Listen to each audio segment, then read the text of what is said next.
नगराध्यक्षासाठी तुम्ही अर्ज भरलेला आहे. भविष्यात तुमचं काय विजन असणार आहे? सर्वात प्रथम म्हणजे मी इथली स्थानिक स्वराज्य संस्थेच्या निवडणुका आहे. मी इथली स्थानिक रहिवासी आहे. 5 वर्ष मी नगरसेविका म्हणून काम पाहिलेलं आहे. त्यामुळे प्रशासकीय अनुभव माझ्या पाठीशी आहे. मी सर्व कारभार हा जवळून पाहिलेला आहे. त्यामुळे माझा अनुभव यातला दांडगा आहे. शिवाय एक राजकीय पक्षात काम करता करता मी एक स्वतः सोशल वर्कर आहे आणि हे मी नुसतं सांगत नाही, तर मला यातली आवड आहे आणि त्यामुळे मी आज अभ्यास करून मास्टर इन सोशल वर्क हे अभ्यास ही पुढे चालू आहे माझा.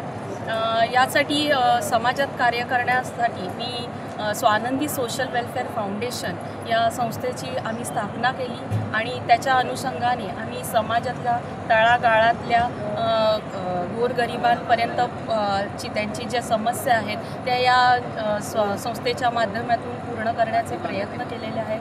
आम्ही संस्थेमार्फत जी लहान मुलं आहेत त्यांना बालसंस्कार केंद्राद्वारे त्यांना संस्कार देण्याचे प्रयत्न केले.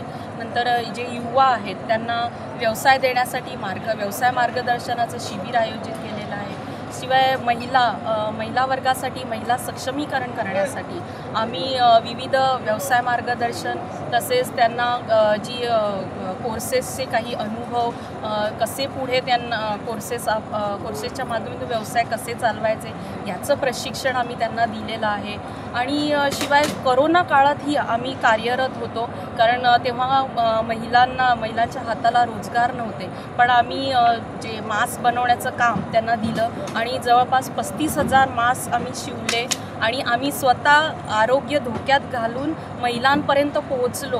त्यांना घरातच त्यांनी कामं केली, पण त्यांच्याकडून घेणं आणि ते समाजात बाहेर पर्यंत पोहोचवणं हे सगळी कामं आम्ही केलेली आहेत. त्यामुळे माझा अनुभव दांडगा आहे. भारतीय जनता पक्ष हा राष्ट्रीय पक्ष सर्वात मोठा पक्ष आहे. त्यांच्याकडनं सहज उमेदवारी मिळत नाही आणि मी टप्प्याटप्प्याने वर जात आहे हे त्यांनी पाहिलं आणि मगच उमेदवारी जाहीर केलेली आहे. त्यामुळे उमेदवारी मिळणं या पक्षाकडून सुद्धा ही सोपी गोष्ट नाही आहे. आणि आता जी उमेदवारी मला मिळवलेली आहे ती आम्ही सार्थ ठरवणार आहे, कारण यातून निवडून पुढे आल्यानंतर आम्हाला जो वाड्या शहराचा जो विकास जो अर्धवट राहिलेला आहे, कारण मूलभूत गोष्टी मी नगरसेविका असताना परिपूर्ण देण्याचा प्रयत्न केलेला आहे. तुम्ही जर माझा आत्ता वॉर्ड क्रमांक 6मधून मी उभी होते तिथे जाऊन पाहिलं तर माझ्या वॉर्डमध्ये एकही काम राहिलेलं नाही आहे. आमचे रस्ते म्हणजे अगदी छोट्या गल्ल्या सगळ्या संपूर्ण रस्ते आम्ही बांधकाम करून पूर्ण झालेल्या आहेत. गटारांची कामं झालेली आहेत आणि जे कचरे जे टाकायचे रस्त्यावर जे कचरा कुंडी होत्या आम्ही प्रथम ते काम हातात घेतलं होतं की मी माझ्या वॉर्डमधली प्रत्येक कचरा कुंडी ही उचलायलाच लावली. मला काही विरोधही झाला तेव्हा, पण मी आपलं वाडा शहर हे कसं सुंदर स्वच्छ राहील यासाठी त्या कुंड्या बाहेर काढायला लावल्या आणि जी जी घंटागाडी आपल्या दारात येते त्याचा काय फायदा आहे, आपण त्याचा उपयोग कसा केला पाहिजे आणि वाडे शहर कसं सुंदर केलं पाहिजे हे नागरिकांना समजावून दिलं. आणि सगळ्यात महत्त्वाचं त्यांनी मला नंतर सगळ्यांनी मला मान्य केलं ही मी जे सांगितलं ते आणि त्याची अंमलबजावणी केली आणि माझ्या वॉर्डमध्ये एकही आता म्हणजे तुम्हाला कुंडी दिसणार नाही.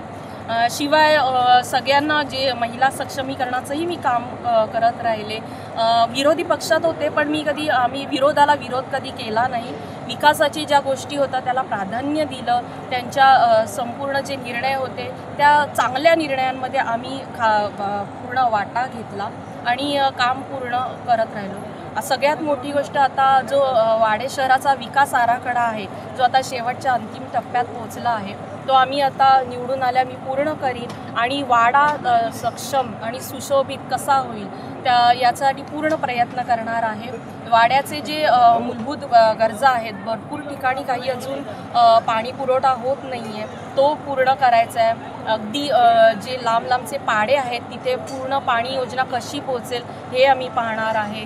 नंतर संपूर्ण ठिकाणी रस्त्याच्या लाईटिंगचं सुशोभीकरण करायचं आहे. वाडे गावात एकही क्रीडा संकुल नाही आहे ते आम्हाला करायचं आहे. नाट्यगृह नाही आहे ते बांधायचं आहे. आणि अशा अजून नवीन नवीन ज्या योजना आहेत त्या मला करायच्या आहेत. आपण बघतोय पालघर जिल्ह्यात म्हणजे देश पातळीवरचं वाडे जे बंदराचं आपलं काम येत आहे, वाढवण बंदर जे आपलं काम चालू आहे, त्याचा फायदा आपल्या वाडे शहराला कसा होईल? कारण दळणवळणासाठी आपला वाडा हा सेंटर प्लेसला आहे, त्यामुळे त्या वाढवण बंदरामुळे आपल्या वाडे शहरात बाहेर गावातली जी लोकं आहेत त्यांचं येणं जाणं वाढेल. त्यामुळे वाडा अजून सक्षम सुशोभित करून त्या सगळ्या लोकांच्या मूलभूत गरजा पूर्ण करून वाडे शहराचा विकास कसा होईल जास्तीत जास्त हे पाहण्याचा मी परिपूर्ण प्रयत्न करणार आहे. आणि मला खात्री आहे की वाडे शहरातले जे काही नागरिक आहेत त्यांनी माझा आत्तापर्यंतचा प्रवास हा जवळून पाहिलेला आहे.